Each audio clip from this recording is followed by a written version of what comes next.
السلام علیکم، میرا نام عنایت اللہ خان اور اپنی یوٹیوب کی طرف سے ایک بار پھر آپ کے سامنے حاضر ہوں۔ سب سے پہلے بات کریں گے جیو جنگ کا اپنا اجلاس جو حامد میر کے خلاف ہوا، اس پہ بات کریں گے۔ اس کے بعد کینیڈین اپوزیشن لیڈر جو ایم پی ہے ادھر کا، اس نے پاکستان پر پابندیاں لگانے کا اعلان کر دیا ہے اور سوشل میڈیا والوں سے درخواست کی ہے کہ پاکستان کے خلاف اقتصادی پابندیاں لگائی جائے، کیونکہ افغان طالبان کی یہ حمایت کرتے ہیں اور ان کی حمایت سے یہ لوگ کامیابی کی طرف بڑھ رہے ہیں، یعنی روز دو دو اور چار چار دارالحکومتوں پر یہ قبضہ کر رہے ہیں۔ یہ پاکستان کے بغیر نہیں ہو سکتا، تو اس پہ بات کریں گے۔ دوسری طرف ہم بات کریں گے فاروق نسیم کا بدتمیز لفافہ خور صحافی جو اس کا نام ہے مطیع اللہ جان کو زورتاڑ تپڑ۔ اچھا، اس کے بعد جو بریکنگ بریگیڈ کو جو آگ لگ گئی ہے، جو ان کا جو اپنا لبرل بریگیڈ ہے، ان کو بالکل آگ لگ گئی ہے اس تپڑ سے کہ یہ کس قسم کا فاروق نسیم نے اس کا علاج کیا ہے، تو اس پہ بھی بات کریں گے۔ تیسری طرف آرٹیکل 61 عدم اعتماد جو علی ظفر خود کہتے ہیں، ابھی انہوں نے کہا ہے کہ جو یوسف رضا گیلانی ہے اس کا آج کیس لگا ہوا تھا جو 28 اگست کو دوبارہ لگے گا، کہ میری جو یوسف رضا گیلانی کی طرف سے جو وکیل ہے یہ نائک صاحب، اس نے کہا ہے کہ یہ اس کے ووٹ تو زیادہ تھے لیکن مسترد ووٹ تھے، تو اس لیے اس کو چیئرمین تسلیم کیا جائے۔ تو ایسے تو ہوتا نہیں، آرٹیکل 61 موجود ہے آئین میں، تو آئین میں جب یہ کہا گیا آرٹیکل 61 کا، اس نے علی ظفر نے جو وکیل ہے چیئرمین سینٹ ساجرانی کی، تو اس نے کہا کہ بھائی اس نے تو خود تسلیم کیا ہے، اپوزیشن لیڈر بنا ہے، تو اپوزیشن لیڈر یہ بن گیا ہے تو اس کے پاس تو موجود ہے، پلیٹ فارم موجود ہے، یا اگر اس کی ممبر اس کے ساتھ زیادہ ہے اور یہ چیئرمین بننا چاہتا ہے تو آرٹیکل 61 کے ہوتی ہوئی یہ کل عدم اعتماد پیش کرے اور یہ سینٹ کا چیئرمین بن جائے۔ اس میں تو کوئی دو رائے ہو نہیں سکتی، لیکن ایسا تو ہے نہیں، تو اس لیے یہاں بھی سبکی اٹھانی پڑی ہے پیپل پارٹی کو اور نون کو۔ دوسری طرف یہ جو مریم نواز کا مسئلہ تھا کہ اس کو کووڈ ہو گیا ہے، تو اب تو وہ صحتیاب ہو گئی ہے اللہ کی فضل سے، تو جب صحتیاب ہو گئی اور کب 11 تاریخ کو پی ڈی ایم کا اجلاس ہو رہا ہے تو اس میں وہ شرکت نہیں کر رہی۔ اب یہیں سے شروع کرتا ہوں کہ وہ شرکت کیوں نہیں کر رہی۔ اس کو پارٹی نے بھی بالکل وہ کر دیا، اکیلا کر دیا، اور اس کے والد نے بھی کہہ دیا شہباز شریف کو کہ آپ سیٹ سنبھالیں، ڈرائیونگ سیٹ پر آپ بیٹھیں۔ اب تو مسئلہ یہ ہو گیا کہ مریم نواز جو اتنا آر پار اور جنوری دسمبر اور پتہ نہیں نومبر میں حکومت جائے گی، اب تو وہ چیز ہی ختم ہو گیا۔ وہ کدھر ہے، وہ پی ڈی ایم کدھر ہے، وہ مریم کی وہ جلسے کدھر ہے، مریم کی وہ چیخ و پکار کدھر ہے، وہ تو بالکل مائنس ہو گئی ہے۔ تو یہ ہوتے ہیں وقتی لیڈر مینڈک کی طرح، اور یہ ان کا طریقہ کار کیا ہے وہ بھی آپ سب کو معلوم ہے۔ تو انشاءاللہ یہ لوگ خود یہ اپنے آپ یہ اسی طرح کر کے یہ جا کے کسی خانہ خاموشی میں بیٹھ جائیں گے اور ہوگا کچھ بھی نہیں۔ لیکن دوسری طرف انہوں نے پارٹی فنڈنگ کے کیس میں درخواست دائر کی تھی پی ٹی آئی کے خلاف، تو پی ٹی آئی نے جب سب جماعتوں کے خلاف داخل کر دی کہ سب کا حساب ہونا چاہیے فنڈنگ کیس میں، تو صرف یہ جماعتوں نے اپنی درخواست دائر کی جس میں پی ٹی آئی شامل ہے۔ جو باقی 16 جماعتیں ہیں بشمول پی ایم ایل این اور پیپل پارٹی، انہوں نے ابھی تک اپنی درخواست ہی دائر نہیں کی۔ یہ ان کا جو دوغلا پن ہوتا ہے وہ اس طرح، حالانکہ جو چیئرمین صاحب بیٹھے ہیں الیکشن کمیشن میں، چیف الیکشن کمشنر، تو آپ کو میں بار بار سمجھاتا ہوں کہ وہ کس کا آدمی ہے، کس طرح کام کرتا ہے، لیکن ان کو خود پتہ ہے کہ ہر چیز میں یہ جیت تو نہیں سکتے، اگر کوئی ان کا رائٹ ہینڈ بھی ہوگا، لیکن آئین اور قانون کچھ نہ کچھ تو موجود ہے۔ تو اس لیے یہ لوگ ابھی تک اس میں یہ فریق بھی نہیں بنے۔ تیسری جو ضروری بات ہے وہ ایڈہاک جج والی بات ہے، جس نے جو ہائی کورٹ سندھ کا چیف جسٹس ہے اس کو بار کونسل جوڈیشل کونسل کا جو آج اجلاس ہوا ہے اس میں یہ جو فیصلہ آیا، میں اس کی طرف اشارہ کر رہا ہوں کہ اس میں انہوں نے کہا بار کونسلز نے کہ اس کو مکمل جج بنایا جائے سپریم کورٹ کا۔ تو سپریم جو جوڈیشل کونسل کا جو آج اجلاس ہوا ہے تو اس میں یہ کہا گیا ہے کہ اب اس کو ہم ایڈہاک جج بنا سکتے ہیں، تو اس کی منظوری دے دی 5-4 سے، یعنی جسٹس گلزار اور جسٹس عمر عطا بندیال اور اس کے جو اٹارنی جنرل اور وزیر قانون اور دوسرے ججز، یہ مل کر یہ 5 بنے اور ان کے 4 بنے۔ تو یہ اسی طرح کا جیسے محمد علی مظہر صاحب جج بنے تھے سپریم کورٹ کی، اسی طرح یہ بھی ایڈہاک جج ہی رہے۔ اب اس کی مرضی ایڈہاک شپ پہ وہ آتا ہے کہ نہیں آتا، لیکن یہاں بھی سپریم کورٹ جیت گیا ہے وہ، یعنی اور بار کونسلز ہار گئے ہیں۔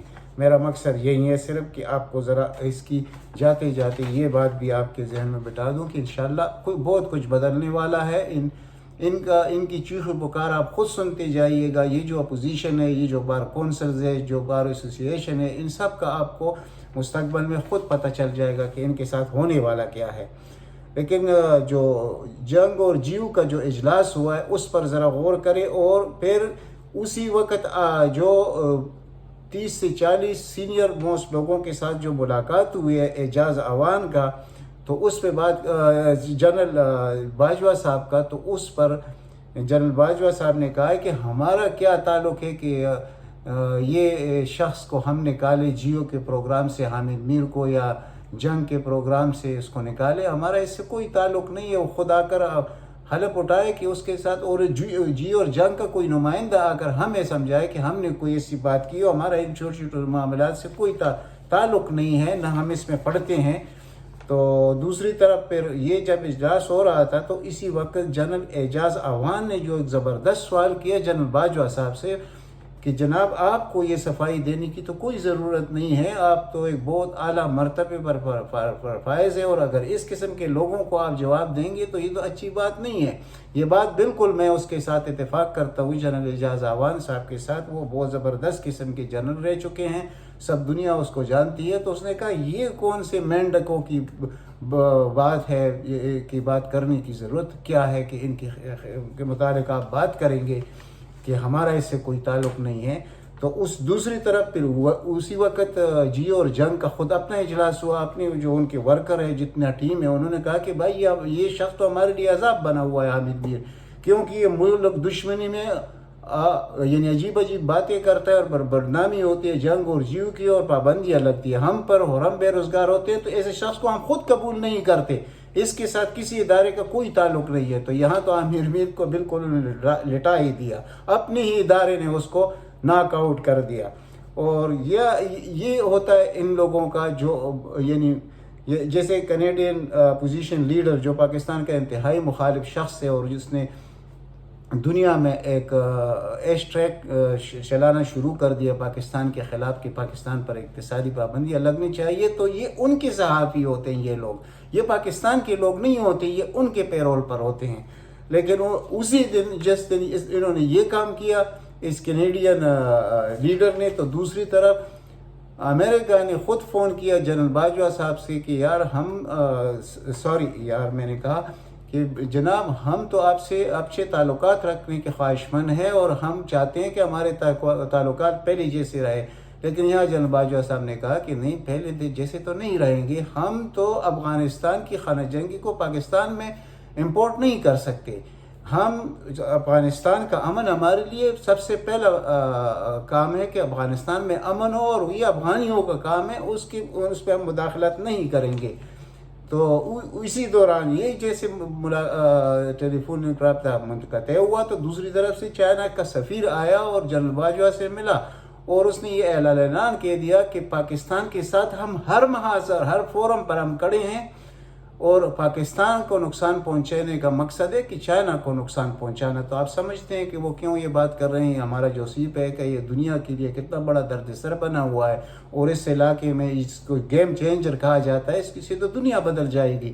تو یہ اس میں پھر میرا مقصد صرف یہ ہے کہ اس میں ہمارے جو لفافہ خور صحافی ہے چند لوگ وہ، اور ہمارے جو ملک دشمن چند عناصر، یعنی 24-23 کروڑ عوام کا ملک ہے، اور اس میں اگر 2-3 ہزار لوگ خواہ وہ میڈیا میں ہو، کسی اور جگہ ہو، یا اور قسم کے تنظیموں میں، اس سے کوئی فرق نہیں پڑتا پاکستان کو۔ پاکستان نے آگے جانا ہے، اور اب پاکستان کو لیڈرشپ مل چکی ہے. سب سے بڑی بات یہ ہے کہ آپ کو ایک مخلص اور ایماندار شخص مل چکا ہے جس کا نام عمران خان ہے. یہ پہلی دفعہ ہوا ہے اور آپ آگے جا کے انشاءاللہ اگلے الیکشن میں جس قوت سے وہ واپس آئے گا تو پھر مکمل پاکستان جو دنیا کو اپنے پیچھے لگا کے رکھے گا اور دنیا کی سرداری کا تاج پہنے گا, تو وہ پھر آپ کو دیکھنا پڑے گا. انشاءاللہ ہم دیکھتے رہیں گے اس چیز کو. یہ بہت بڑی بات ہے. یہاں پر ایک اور لفافہ خور صحافی ہے جس کا نام ہے متی اللہ جان. اس نے فروغ نسیم سے ایک سوال کیا جو انتہائی بدتمیز قسم کے سوالات اس کے ہوتے ہیں. تو اور اس کا یہ تھا کہ یہ جو جوڈیشل کونسل کا جو اجلاس ہو رہا ہے تو آپ کس کے حق میں ووٹ دیں گے, یعنی بار کونسلز کے ساتھ آپ جائیں گے یا کہ سپریم کورٹ کے ساتھ. تو اس کا جواب بہت زبردست تھا. یہ فروغ نسیم کا پہلی دفعہ میں ایسے کوئی جواب دیکھ رہا ہوں کہ اس نے جب متی اللہ جان نے یہ سوال کیا تو اس کا جواب یہ تھا کہ جناب جب بھی میں آپ کو دیکھتا ہوں تو میں صرف اعوذ باللہ من الشیطان الرجیم پڑھتا ہوں. یہ تھا سوال. بہت بڑا, بہت پائے کا جواب تھا.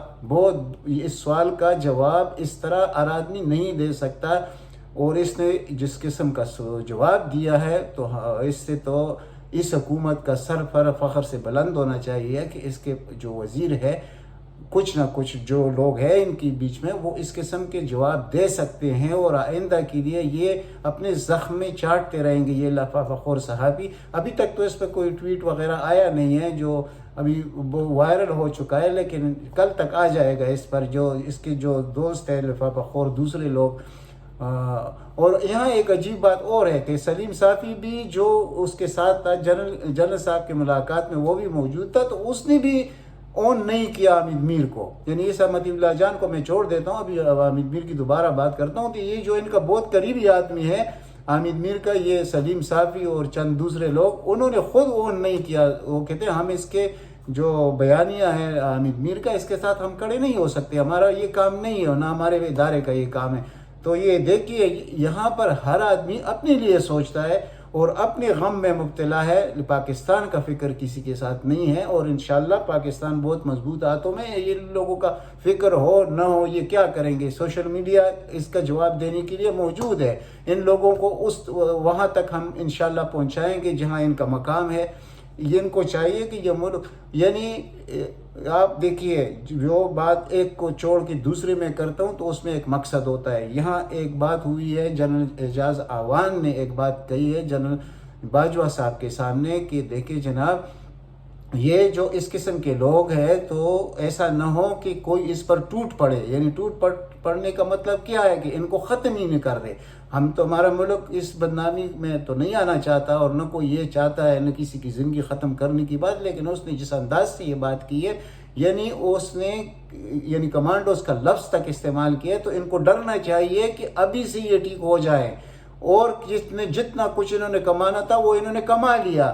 حرام کا جو کمائی تھا وہ حکومت سے اور باہر سے اور اندر سے وہ جو کچھ انہوں نے کرنا تھا, اب وہ دور دوبارہ آنے والا نہیں ہے. یہی ہم ان کو سمجھانے کی کوشش کرتے ہیں.